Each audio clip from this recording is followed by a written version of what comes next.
This video is brought to you by Instant Brands. Thank you so much for sponsoring this video. Hi, I'm Jill from thisoldgal.com. Today on In the Kitchen with Jill, I'm going to quickly compare the Instant Pot Ace blender with the Vitamix, and then I'm going to make a wonderful root vegetable soup. Last year Instant Pot sent me the Ace blender, and I couldn't imagine what I was going to do with it because I already had a Vitamix. I use my Vitamix for smoothies, for grinding grain into flours. Well, I'm not going to go into a whole big spiel here because there's one thing that the Instant Pot Ace does so much better that it's worth the small price of the Ace. Soup. I don't know if you've ever made a smoothie in a Vitamix, but if you let it go too long, it gets all frothy. So imagine trying to make a soup with raw ingredients. The Vitamix uses friction to heat. You'd have to really let this go on and on and on and on until your vegetables were actually cooked. By that time it would be all frothy and foamy. Not very good. The Instant Pot Ace has a concealed element in the bottom of the pitcher which heats the water to boiling at a controlled temperature. So what it does is it heats the water and it cooks the food. There are two soup functions. Soup 1 is if you want chunky soup. So what both of them will do, heat the water and it will cycle on and off.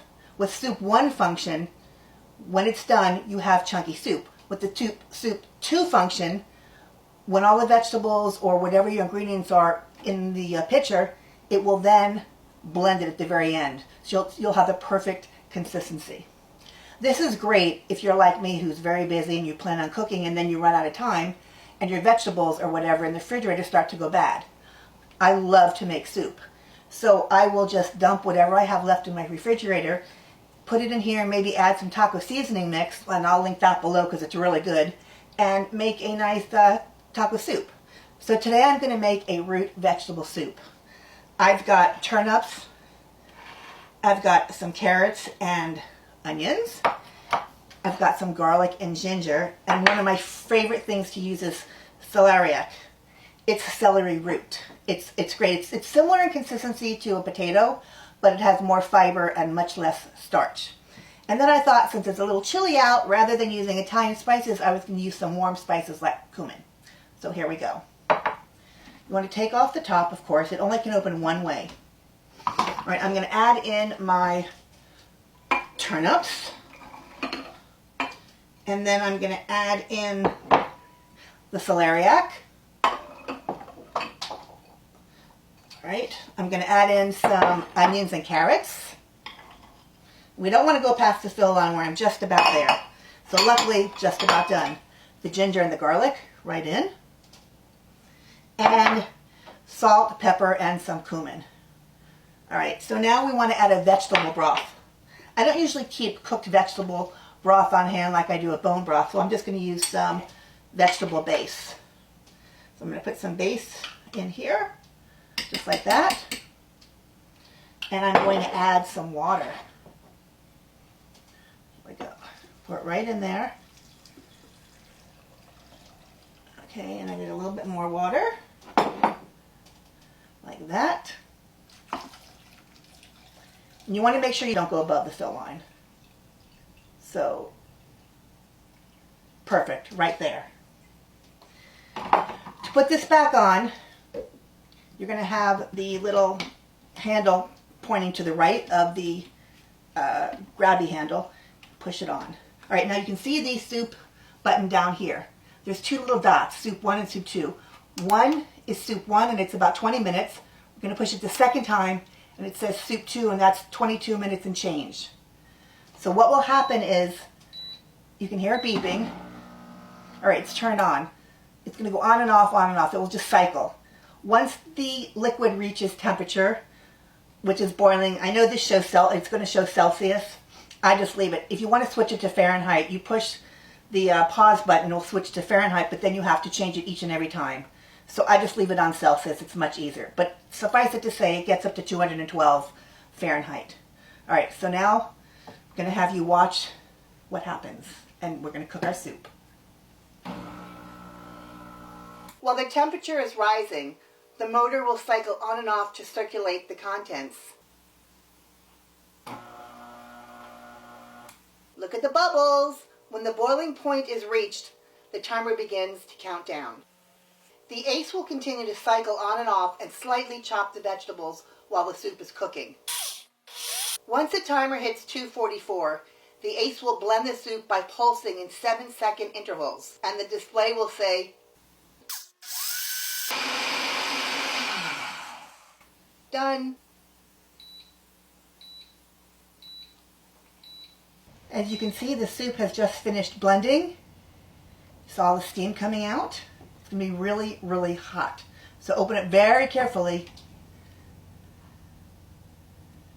Just like that. Look at the steam. Now you may be wondering, I have an Instant Pot. I can make this soup in my Instant Pot. Yeah, but then you have to take an immersion blender and blend it. So that's the beauty of the Instant Pot Ace blender. You can cook soup in it, put your ingredients in, walk away, and when you hear that beep, come back, it's done. One thing to clean, that's it. Then all you have to do is pour it right into the bowl. This is going to be super, super hot. This is very heavy. Oh, very heavy for me. Let me push this out of the way. Oh boy. This looks wonderful. It smells wonderful. All right, so look how nice and creamy this soup is. It's perfect. Can you see the soup? I'm going to give it, I like to, since I'm doing a warm winter soup with the cumin and the salt and pepper, I'm going to add a pop of orange. I'm using true orange granulated crystals. It tastes like fresh oranges off the tree. So I'm just going to give it a small sprinkle of this. And then I'm going to add just a touch of freshly grated nutmeg. Just like that.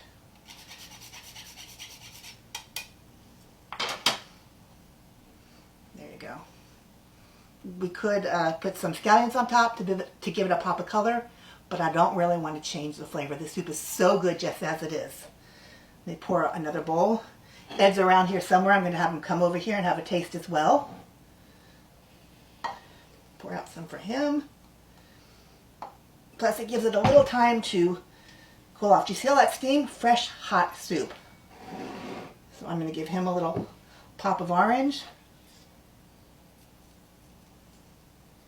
And then I'm going to do a little grated nutmeg, just like that. A little pop. Bam. All right, grab some soup spoons from the drawer. It's really, really hot. Oh, wrong spoons. Those are teaspoons. Won't get me anywhere. All right. There we go. Soup spoons. All right. So, as you know, Ed is better at handling heat, so I'm probably just going to let him taste it. I don't know that I can actually do this and not burn myself and make a fool out of myself. Here's Ed. Here's Ed. There you go. Nice. It's really hot. Be very, very careful. Okay. He's taking a big bite. Here goes. That's hot, isn't it? It's very hot. I'm not sure if I should even try it. All right, I'll be brave. Here we go. You're gonna burn yourself. I'm gonna burn myself. Help me blow on it. Cool mine off so I can taste it. I'm busy with my own. You're gonna like this. You're gonna like this soup. He won't blow on mine. He likes his soup so much. Thank you. Well, there's a little blow. Okay. Oh, it's so wonderful. So rich. You know, the flavor of root vegetables are so wonderful. You don't need to put a ton of spices in. One more taste. Mmm. This is delicious. Thank you so much for watching my show today. I hope you join us next time. Make sure to hit the subscribe button. You can get the recipe in full detail on my blog, thisoldgal.com. I will always include lots of photographs, and I'll list out the all the tools that I use, and get the Ace blender. It's wonderful. Bye everyone. We'll see you next time. Hey everybody, Ed here. Don't forget to hit that subscribe button and follow us on social media. We'll see you in the next video.